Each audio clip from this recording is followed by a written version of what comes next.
المناطق التي توجد فيها دواوين عدالة يتم إنشاء دور المرأة وتنظيمها. 2. تعمل في كل دار مرأة من 5 إلى 10 نساء حسب الضرورة تنظمن أنفسهن على الشكل التالي: الناطقة باسم دار المرأة ولجنة المصالحة أرشيف دار المرأة. 3.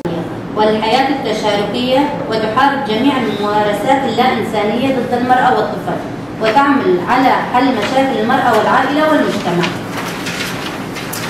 المرأة في جميع مقاطعات شمال وشرق سوريا لتطوير العدالة الاجتماعية، وهذا هي ثورة بوابة العدالة. هذول راح يصيروا بوابة العدالة. بوابة العدالة، المحاكم راح تبني حالها، بنت حالها. يقبلوا بعدين يجبروا، لأن نساء المناطق كانوا أقوياء أكثر. بس تبع المناطق الثانية قلنا نبهنا الحمص تعرفون شلون صار فيها، البلد شلون صار فيها جبهات كلها كانت ضمن هالمراكز. نحن بالاجتماعات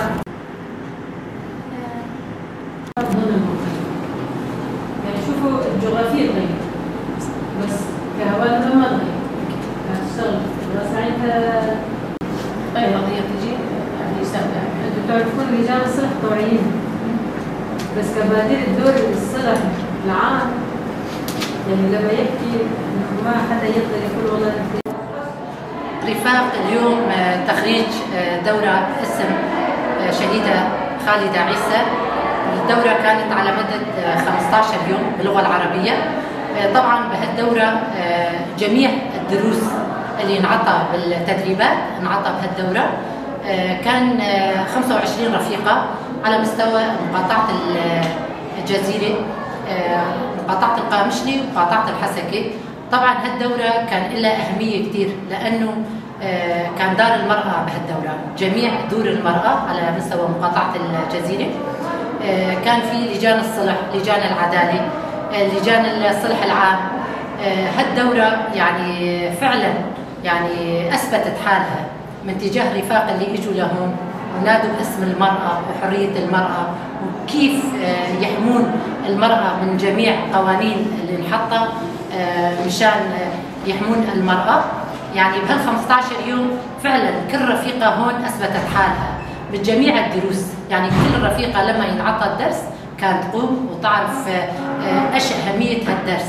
مشان هالشي نحن كمان باسم دار المرأة على مستوى شمال وشرق سوريا نبارك هالتدريب على القائد عبد الله أبو جلال اللي نادى بحرية المرأة، واليوم المرأة وصلت لهالمستوى من جميع المجالات، من جميع العسكري، من السياسي، من الدبلوماسي، من جميع حركات المرأة، وخاصة دار المرأة.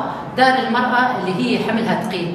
يعني بهالتدريب شفنا شقد معاناة المرأة كانت فيه، شقد المرأة تساعد المرأة. العدو لما كانت تقول المرأة ما عم تساعد المرأة بحياتها ما تمسك ايد المرأة، اما القائد عبد الله أبو جلال يقول المرأة هي سند للمرأة، لو المرأة ما سندت المرأة التاريخ انكتب باسم بإيد الرجل، اما التاريخ هلا راح ينكتب بإيد المرأة، لأنه القائد عبد الله أبو جلال حلل التاريخ وكتب بإيده هالتاريخ.